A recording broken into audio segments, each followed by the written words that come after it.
Leo tumejifunza kuandika mtihani, namna ya kuandika Roman, pia jinsi ya kuweka nembo mbalimbali kama nembo za shule au nembo ya aina yoyote. Leo nimejifunza jinsi ya kuandika maswali na kuweka kwenye maswali na hapa hili jengo ndo ndani yake kuna hizo kompyuta ambazo tunatumia kujifunzia. Tunajifunza kuandika mtihani na kuweka nembo ya shule na michoro na picha. Tumejifunza Microsoft Word ya 2016.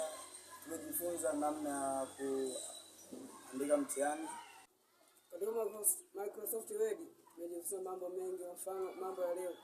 Tumeandika kama mtihani, pia mnapopaona ni sehemu maalum kabisa, na kwa leo nimejifunza kutumia Word katika uandishi wa maswali na kutumia Word katika uandishi wa kujibu maswali na namna tunapotumia Word kuandika sehemu ya kujibia maswali.